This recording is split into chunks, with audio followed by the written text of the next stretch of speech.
You're listening to the Today's Eden podcast, episode 25. This is where the struggles are real, the callings are heavy, the kids are sticky. We come together because it takes a village, and this is your tribe.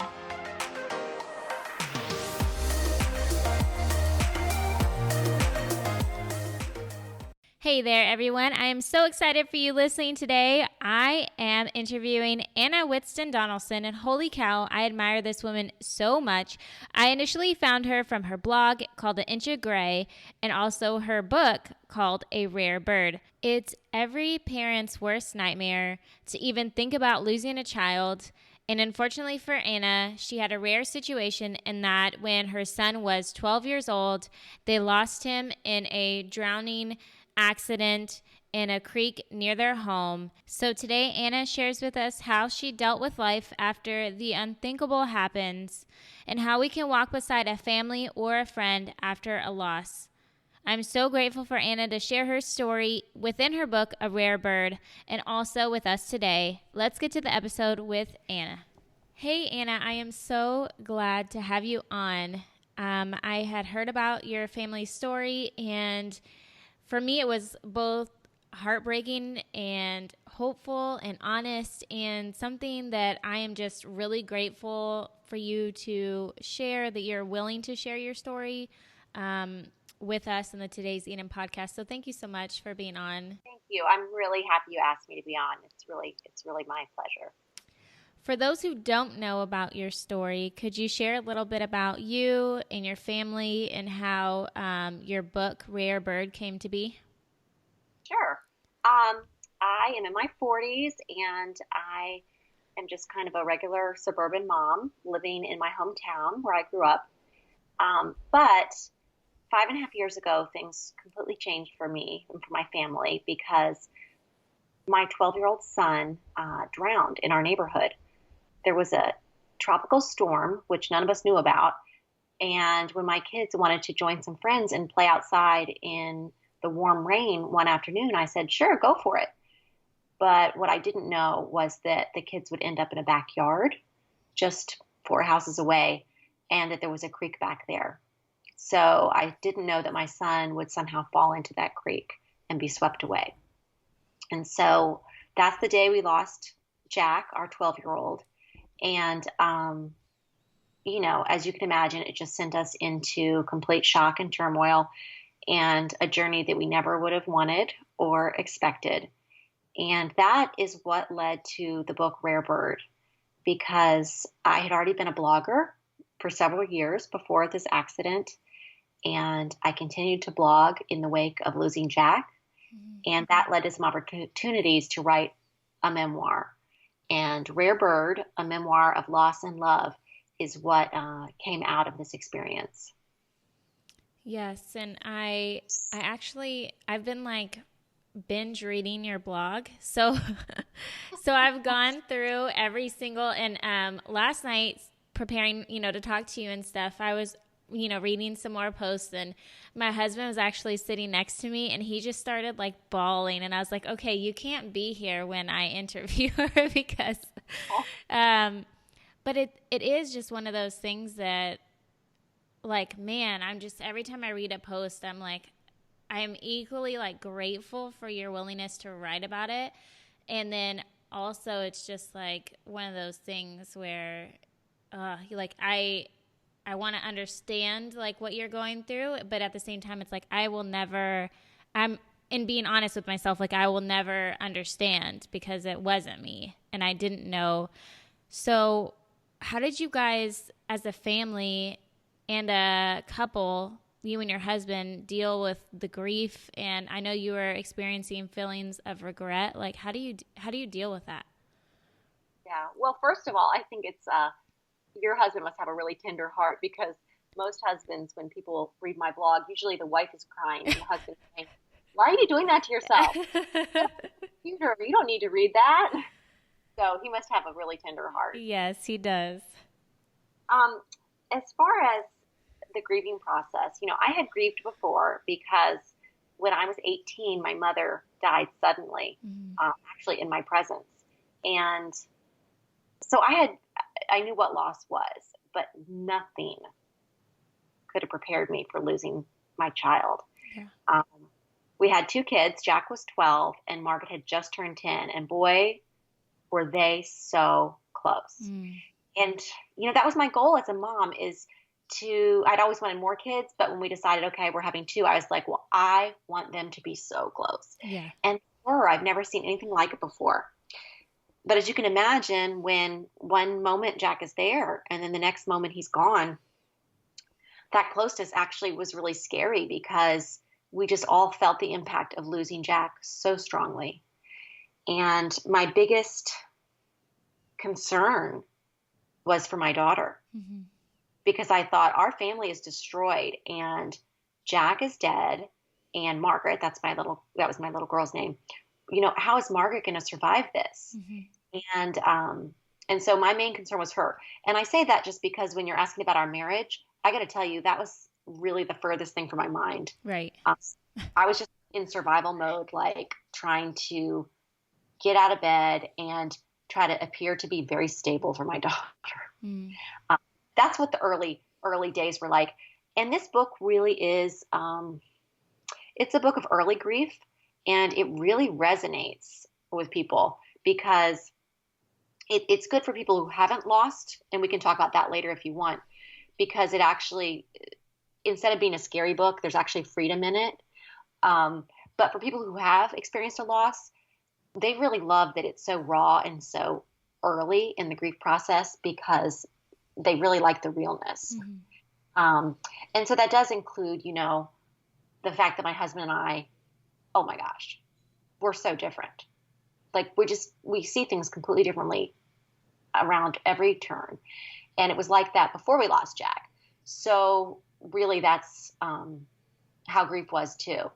I talk about in the book how I just kind of cocooned. I'm an extrovert, but I just cocooned and just needed 1 or 2 people around me at a time. And I really needed to have real conversations about what was happening. And I didn't want to go out that much or be exposed in the world because the world felt so foreign. Yeah. And I'm a night owl, but I would want to go to bed at 8 or 9 o'clock at night. Now my husband, who is a classic introvert, completely was the flip side of that. And he wanted to do things and go to parties and go to events and go to concerts. And it was just bizarre. We just completely flip-flopped. Mm-hmm. And, the good news is I already knew that people grieved differently, having lost my mom and just seeing how my brother and sister and I were so different in our reaction. Yeah. And so I was prepared to grieve very differently from Tim. That's my husband. And I also, it didn't become just because I was aware of that, it didn't become a source of irritation or conflict, fortunately. Yeah. I can imagine how if you don't realize that and you see it a lot of times is that, you have 2 people and they don't understand why they're not grieving the same way or feeling the same way, and it's confusing and it creates like all this tension and conflict. But that's something that was probably super beneficial for you guys, or for you at least, to understand that, to where it wasn't dealing with that on top of your grief as well.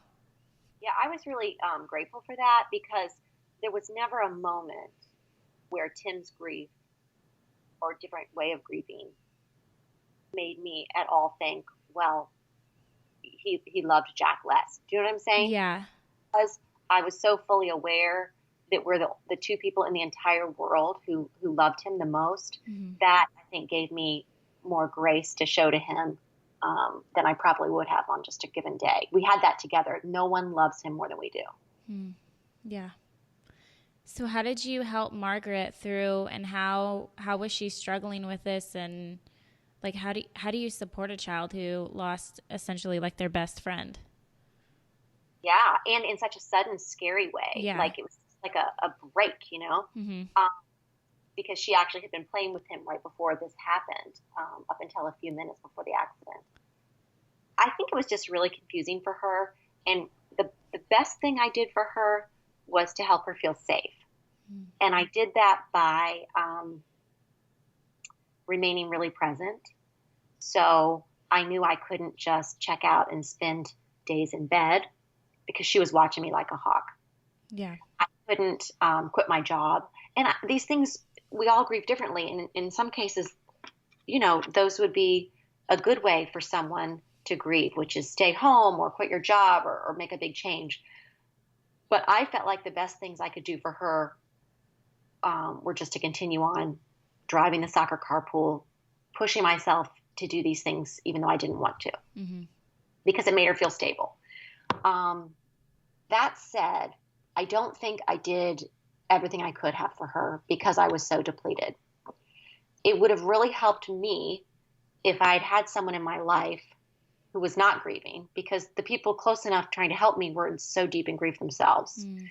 It would have been nice to have like a third party who would like come to our house, like a therapist would come to our house, because getting her therapy was so hard. Or someone who knew about trauma, because I didn't know about trauma, and I know all about it now, but who would have understood that in trauma you should speak what happened. Yeah. And then speak it again so it doesn't hold power over you. But I didn't know any of those things, and I do now, so I help other people, but I wish that I could have helped Margaret in those ways, because I think that we missed a lot of opportunities to help her because we were trying just to survive. Just from myself, is that I feel like if I don't say it out loud, then it isn't true. But I feel like you're right in that if you don't, then it is like constantly inside of you, like turmoil building, like just, and then I guess I could see how that would take control over you, trying to, like, that's a really big struggle. It is. And I think that, we see that with a lot of trauma and abuse. When it is held inside, it just becomes so damaging. Yeah. And it's certainly not the person's fault who's experienced those things. But if there were ways to try to help them know that it's safe and okay to talk about it, I just think that healing can get a real foothold. If we can make it that you're not going to completely crumble when these things are exposed to the light. And I didn't know that then, Mm-hmm. I mean, yeah, you're just kind of, like you said, you guys were just trying to survive. Yeah. And yeah. And as parents, going through like the worst thing possible and having to still be a parent, that's hard. Yeah, it was a really weird time. And the thing about the book is, as I said, it's early grief, and so you get a good feel for that. But what I tell people when I speak to groups, which I love to do, and or meet one-on-one with people, is that the book is a static document. It's not going to change, but I'm still growing and changing. And I say that because if anyone's listening who is in early grief, I want them to know that they're not going to stay there forever. I promise. That was something else I was going to ask you was, is it possible to not let the regret or the grief consume you? Or is it kind of one of those things where you just let it and then eventually let it kind of taper off or like grow and let it change or evolve? How do you handle that? Well, and I've tried to write about this, but it's still more of an idea than a firm article or another book. But people sometimes say, "I'll never get over this." Yeah. And I totally understand that, because they don't want society to diminish the loss, because the loss is so huge. Yeah. But I will say that you do grow and change. The grief softens. And so when people say, it's like it's a life sentence, I understand that, but I consider it to be a love sentence. And what I mean by that is, if you love so greatly, that love does not die when the person dies. Jack's love for me and my love for him are still just as real as ever. So I consider it a love sentence. But what I don't consider it is to be a life sentence of misery by any means.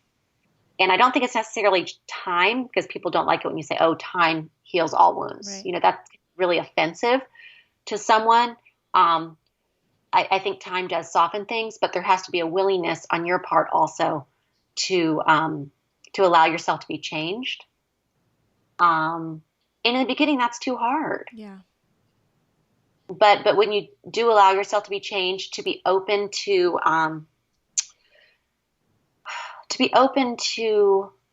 accepting the new life for your family, which also doesn't come very easily. When you are open to that and open to healing and open to feeling joy again, those things do come into your life, I believe.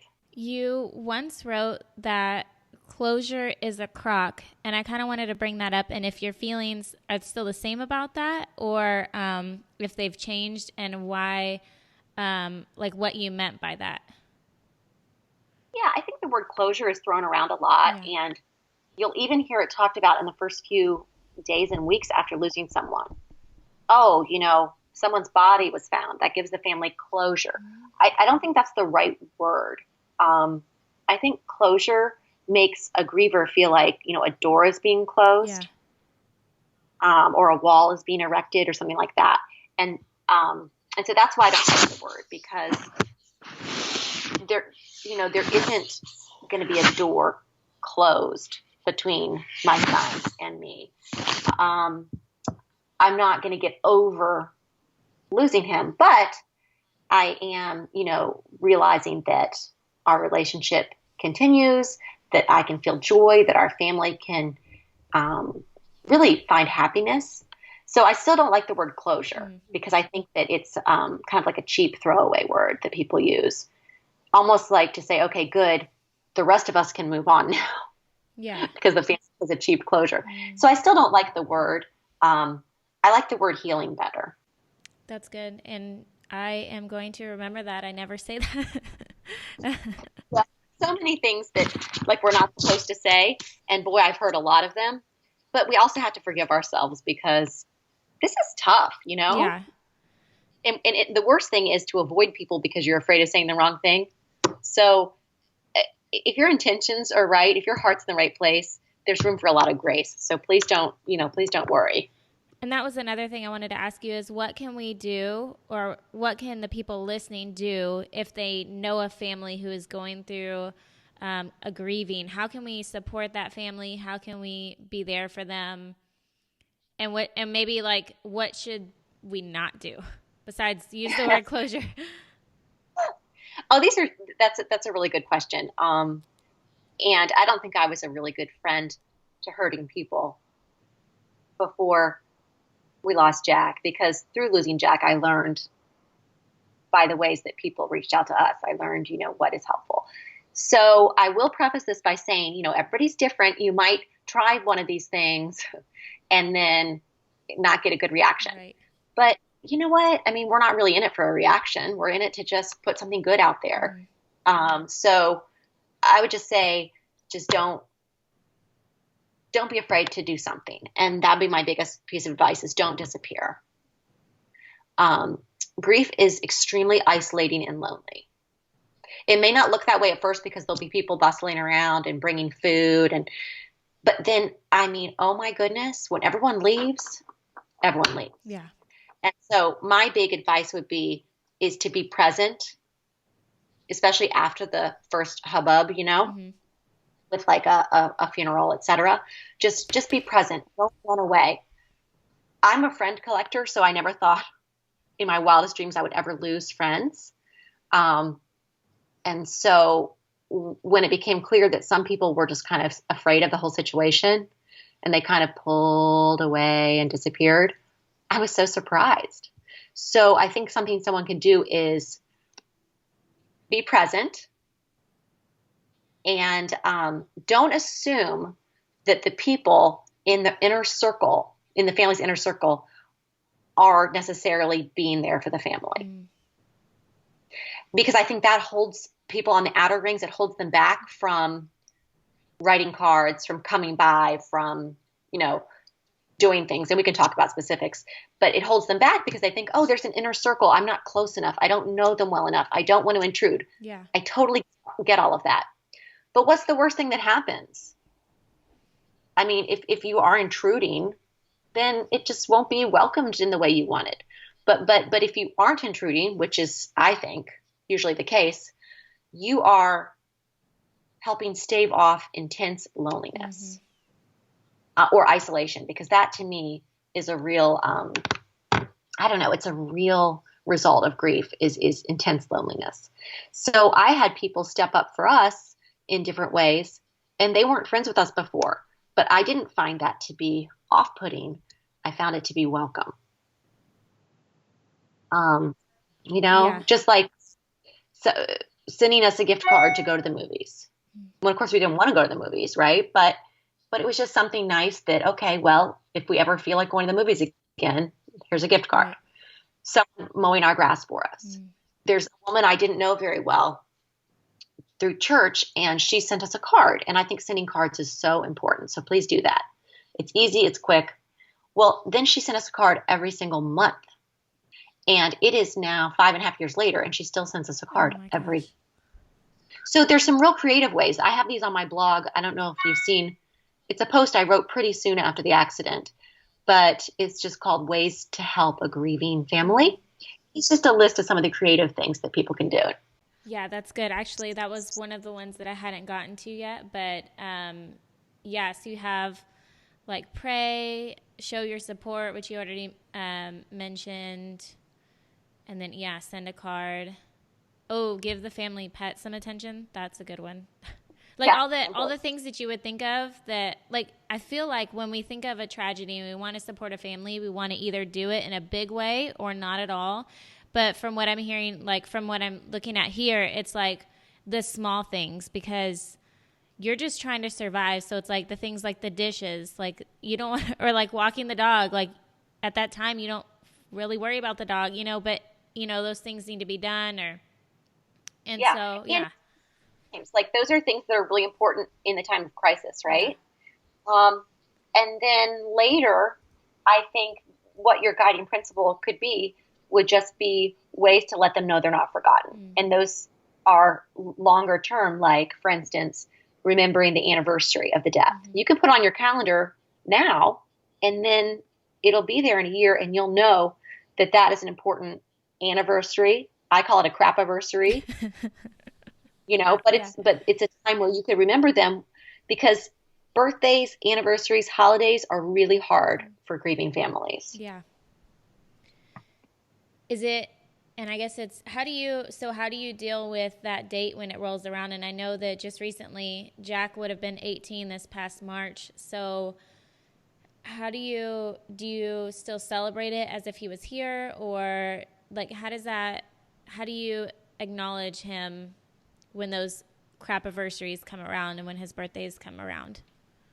Yeah, well, people do all sorts of different things, and there's really no wrong way of doing it.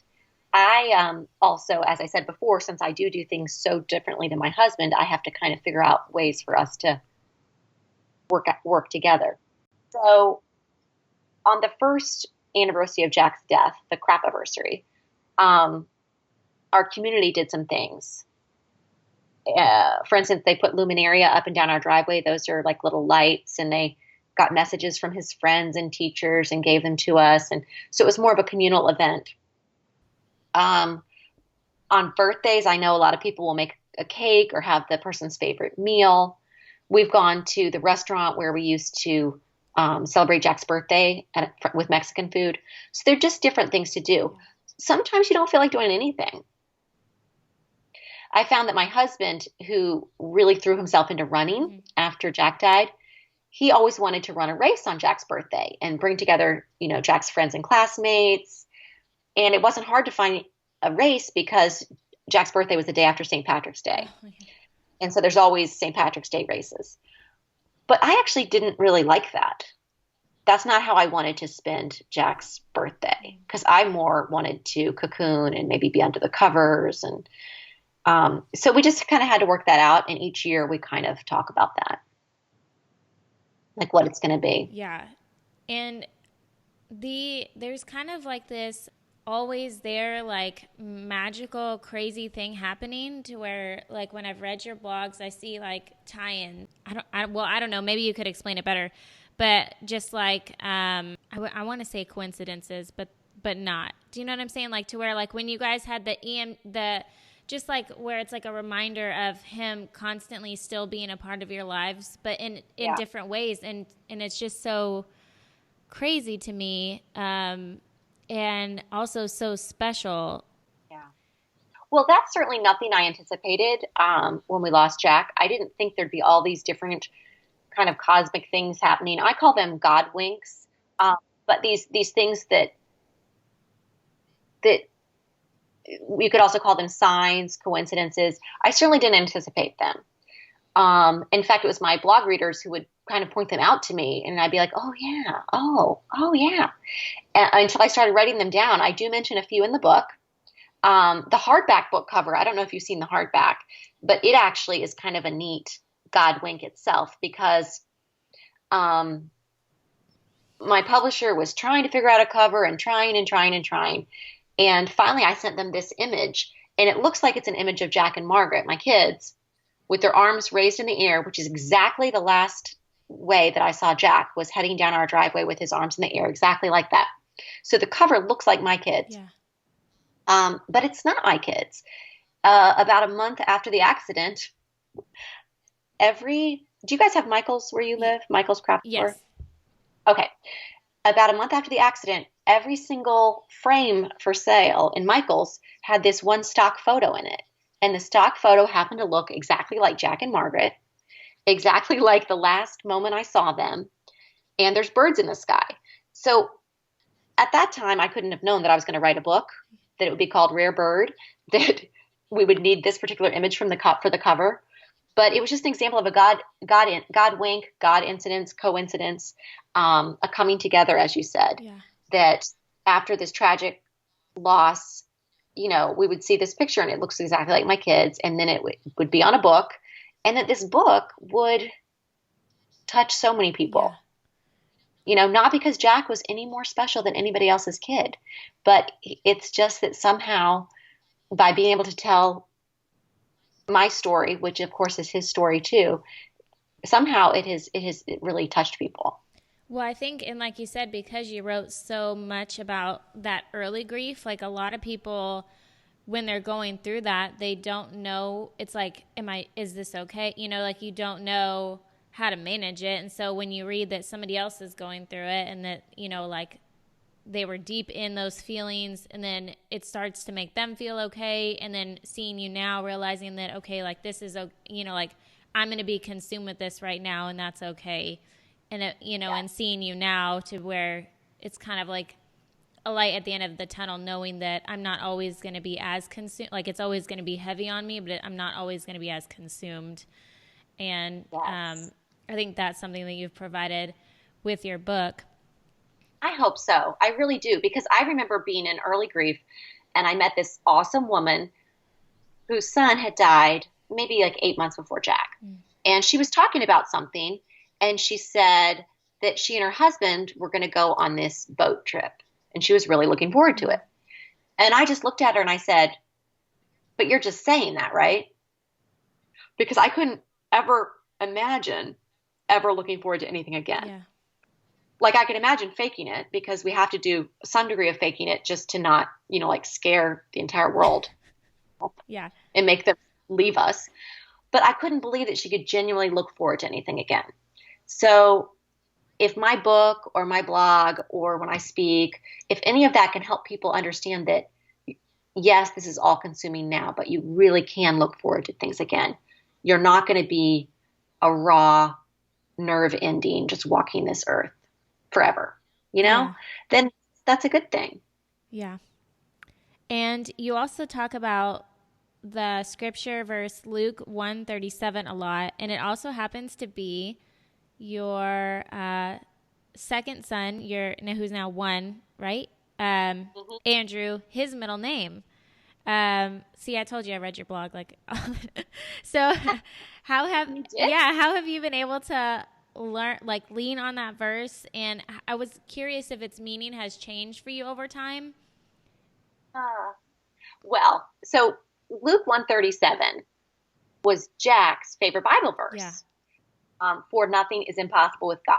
And that was a great verse for him because whenever he would have a little kid struggle, that's a big struggle for a Yeah. kid. He would lean on that. Okay, nothing is impossible with God.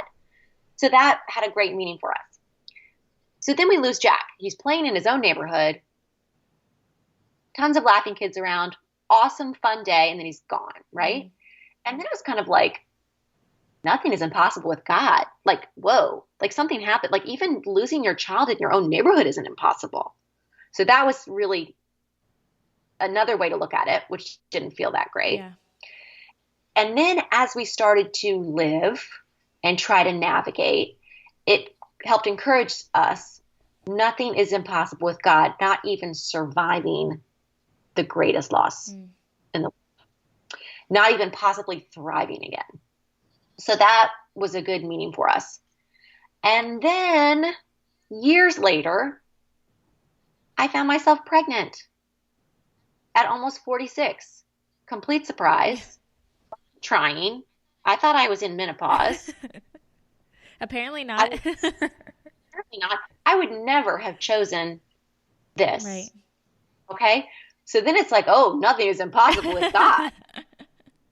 I mean, really. So I had a baby at 46 and he's awesome. So when we were naming this new baby, we found out he was a boy. We named him Andrew and then we named him Luke, the middle name Luke, for this Bible verse. And the interesting thing about the Bible verse is where it comes in the Bible is with Mary finding out she's having a baby through unusual means, right? So she was quite young. I'm quite old, but it still has the tie-in that it was with kind of miraculous, crazy birth. I loved reading about that and how like you're just like, well, we didn't plan on this, but surprise. So, and that was the cutest picture because you had everybody's graduating class. And then it's, like 2030, what was it, like 2034, I think. Yeah, I can't even deal thinking about that. Because, I mean, really, my husband and I are going to be 64 when he graduates. Don't think. But it is a very interesting position we're in because, babies do bring joy, and he's bringing so much joy to us. He certainly doesn't replace Jack, and that's something really important to keep in mind when families do lose a child, that, every soul is unique, and so we can't replace each other.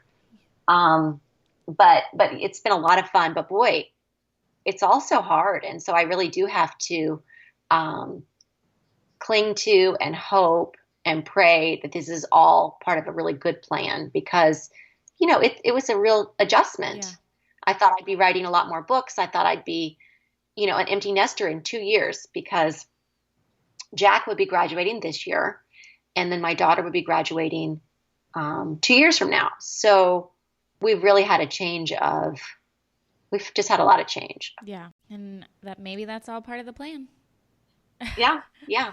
But you once wrote, and I was really kind of like stirred by this, and I really wanted to bring this up, but you wrote about in one of your blogs at one point how you kind of you guys went to a new church, and that, previously you were the one serving communion, volunteering, you were leading, when you were going to get, like your purpose was giving in the church. And then it kind of switched. And I think that kind of plays a lot into it takes a village concept that, I've kind of built today's Eden on, where there are times when we just need to be able to like lean on others and not care about what other people think in that time of just, we need to be able to take and not give. We need to be poured into instead of pouring into others. And so how did you realize that you needed that? Like, how did you step back and say, like, I need to be poured into, not pour into others? Yeah. I think that's important to realize there are different seasons in our lives. And I had been in a season where my identity was really wrapped up in this being involved and giving and serving. And it was, our family identity and culture, and it was good. But I think that some people can realize, okay, well, now I'm in a season where I just need to take, consume, be served. For me, it wasn't really a conscious thing. It was just having my world turned completely upside down. And not just having the big questions, because, when someone dies, you do have the big life and death and God questions. It was that, and it was also just not having the energy or the bandwidth to. And so, I had always been a very strong Christian, and this had always been such an important part of my faith, my decision making in my life and the way I was raising my kids. About a week after Jack died, we were leaving church, and I just, I was so raw. Like, even if you'd seen me walking, I felt like I was walking like a little old lady. The sun was too bright. I felt so brittle. I felt shrunken and small. And we were leaving church, and it was just 3 of us instead of 4. And so it just felt so off. And I looked up into the sun, and I, in my head, said to God, the ball is in your court. I don't know what's happening here. I don't know what you're doing, but I'm going to choose to trust you. And so at that point, I decided that it really wasn't going to be about anymore like what I could give to God, like being the person who's trying to make an effort and serve God and spending so much time trying to get close to him and all of that. None of it's wrong. But I just said, I need you to take care of me right now. And so that was a real shift for me. And I decided to see whether he could be trusted to care for us during this, even though we didn't understand why this horrible thing had happened. And I really feel like, and I don't know if it comes through the book, but I really feel like, and I still believe that absolutely he can be trusted. Because I feel like that's a scary place. Like when you're always in a good, a good place, it's like, oh yeah, I can trust God. But then in the scary moments, in the ones that, like you guys were going through, then it's like to the test on the extreme to where, it's like, do I really want to know the truth kind of thing? Oh, wow. Yeah. Because I remember, and I don't know if I write this in the book, but I think maybe I did, is that I'd lost so much, I didn't want to lose God too. But I also knew that I could be angry with him. I knew that there would be a recalibration because my assumptions about the way that the world worked were pretty off. And I think I would not have admitted it out loud, but I think that deep down, I thought that if I was just a really good person and I was responsible and careful and I served, that, somehow that would protect my family from hardship and heartache. And so I really had to realize after this, oh, that actually doesn't protect you. And, my plan, that didn't work out. Yeah. And so I usually call that a recalibration. I had assumed things about the nature of God and this sort of, I don't know, transactional faith. But it really wasn't the way it was. It wasn't reality. And so reality was that I chose to still trust that he would take care of us and trust his nature, that his nature is love. And so that still has definitely held up, even if my faith looks different than it did, 5 years ago. How did you overcome the what ifs? Because I feel like with a situation like this, just with smaller situations as a mother, I'm like, oh, well, what if I had done this? Like, what if I had not, what if I had been here? Or what if we just have a hard time of carrying everything. So how could you speak to other women or people listening who are like, how do you not go down the spiral, that the what if thing, or did you? And like, how does that go? Well, I think it's natural to do that, especially when things come down to seconds. Like in our situation, I arrived at the side of the creek seconds after Jack had fallen in. So, I certainly could have gotten there a minute faster. What if the people who owned that house, who knew where the kids were, had thought it was a bad idea for them to go down by the creek? There were so many what ifs. So I don't know if I really have the answer, but it's been a gradual letting go, and just trying to learn to accept what is, not the what ifs. And it's hard. I mean, I'm not perfect. I've definitely been freed of a lot of rumination because, the way Jack died was pretty awful. But what I'm saying is, like, I haven't had a lot of rumination about the accident itself, and I'm really glad. So I don't know. But here's the way I think about it is, we're supposed to do a good job, when we, we want to keep our kids safe. We don't want to be irresponsible. Right. But in some ways, we think that we have more control than we do.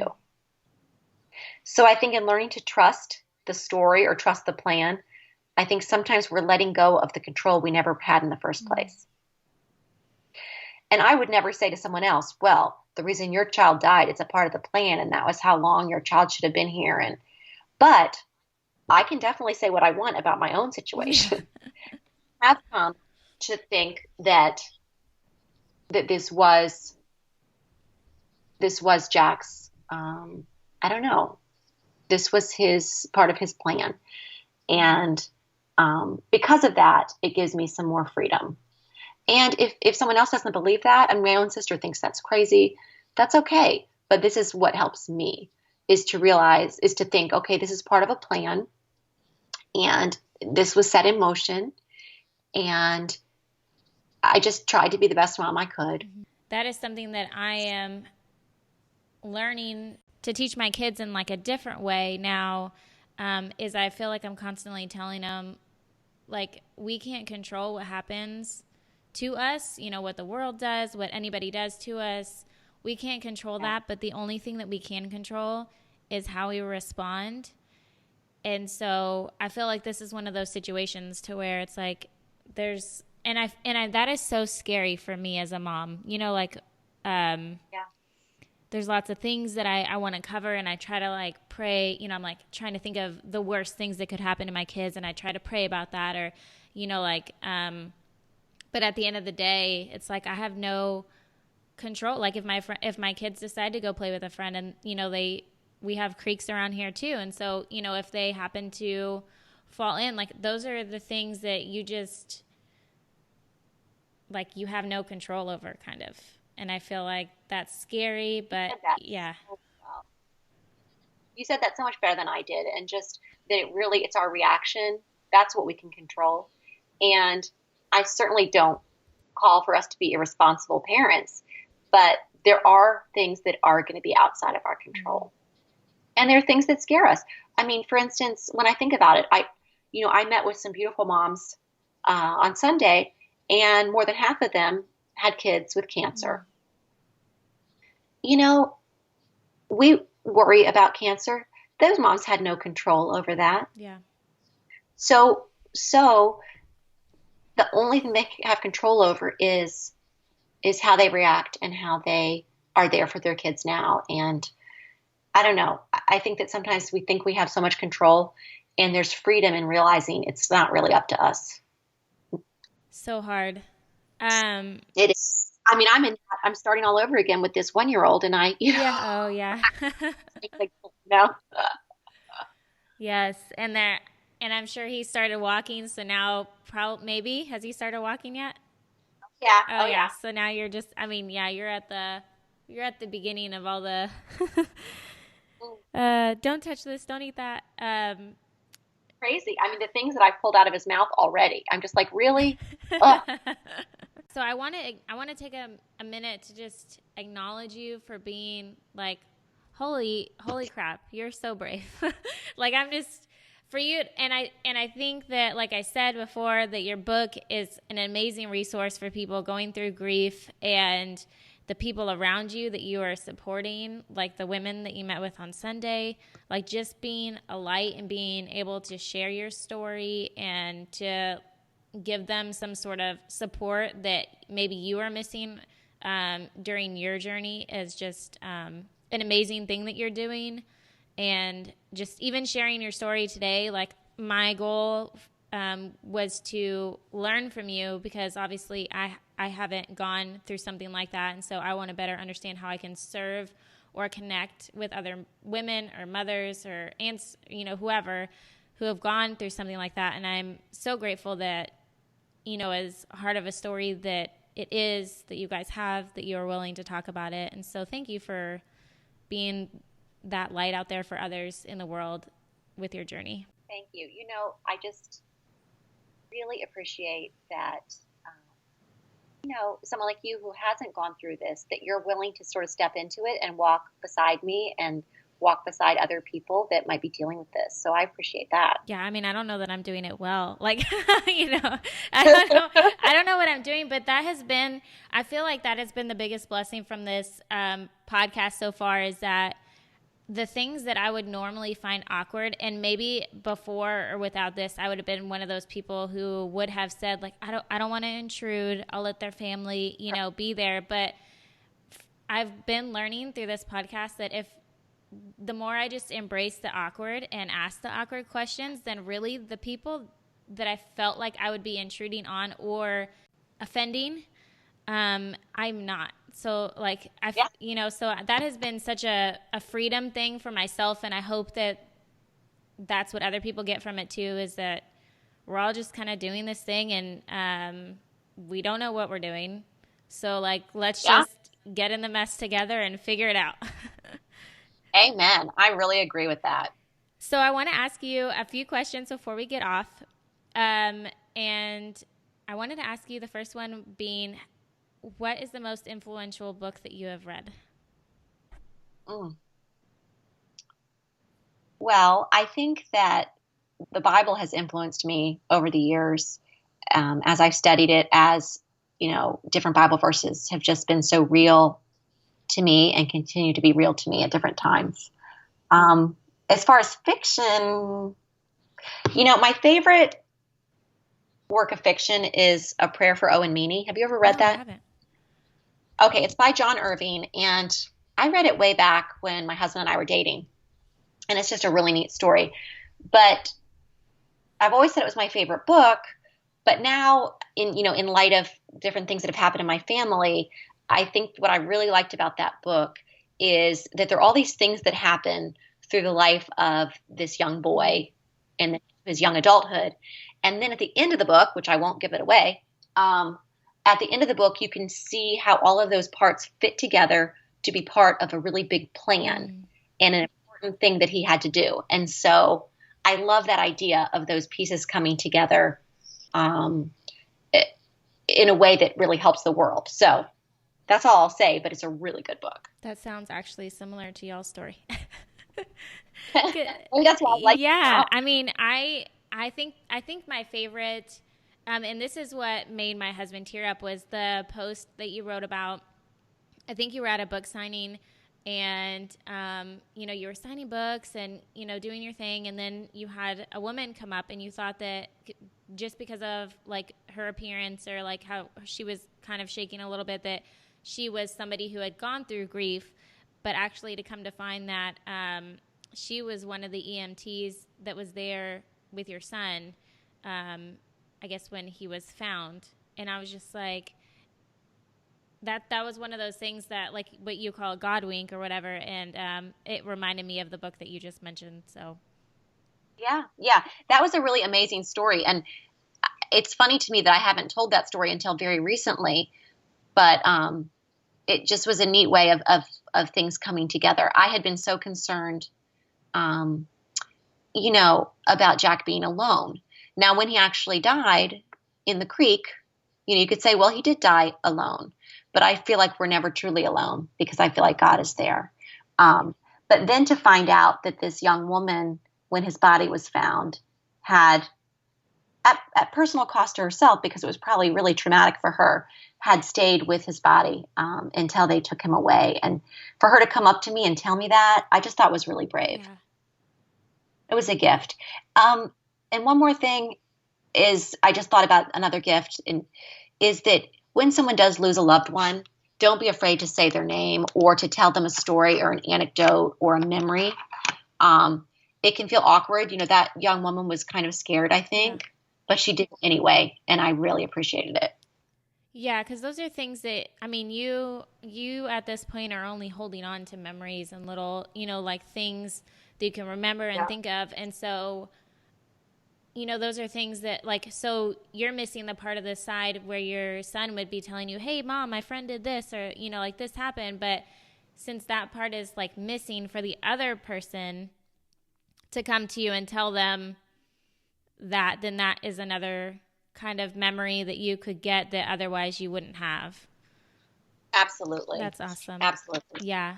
Well, I'm grateful that she told you that, because I knew that was something that you were concerned about in one of your, I just read your, like I said, I binge read your blog. So if you could empower women in one way, what would it be? That's such a good question. Maybe I'm thinking about this because I have a teenager and who's sort of starting out on her journey as a young woman, but I would just say, just to remember that you're really worthy of respect. I don't know in my life, but I think that even as a young woman, I had a really healthy sense of like my worth as a person. And it kept me from, being with people who were not good for me or who treated me poorly, or, it just kind of had me hold people to a high standard, which I think is okay and good. And so I would just say that if women, especially young women, could remember to respect themselves, that they respect themselves, that they're, worthy of being treated well. They're worthy of great opportunities in the workforce and in their home. And I don't know. I think that's what I would advise. Yeah, I think that's a good one. And it's definitely hard and a struggle now with all sorts of things on, social media or whatever. And yeah, I mean, it's all about appearance, and then it really is degrading, making these young women and young girls think that it's just all about, like how big their lips are and how small their waist is. And it's just tough. It's really tough. It is. If you could tell your younger self one thing, assuming that she would listen, what would it be? Gosh, I would probably tell myself a lot. Like, maybe I would tell myself to like plan more, think, okay, do I want to stay home? Do I not? What do I want to be when I grow up? Because now I feel like I'm 47 and I'm just doing all of that right now. But I think that I would probably advise that, when you do hear your inner voice nudging you, telling you something, whether you want to say, okay, that's the Holy Spirit in me, that's my conscience, that's my inner voice, I would just encourage, or I would have encouraged myself to have listened. I feel like our family story would be different now if I had listened more to that inner voice. But at the same time, right? But is there a plan, right?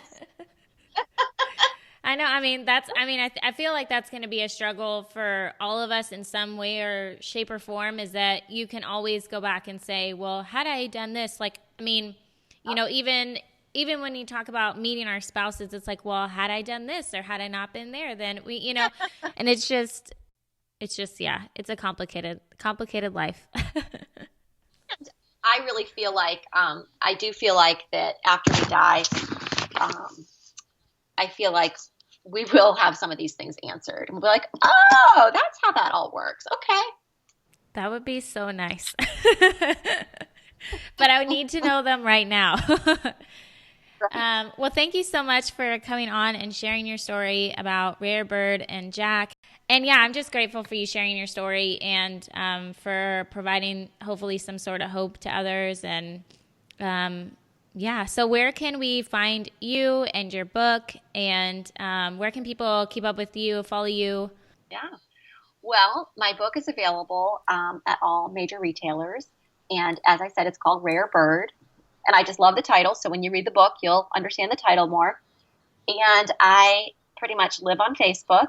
So if you want to find me there, I have a page called An Inch of Gray.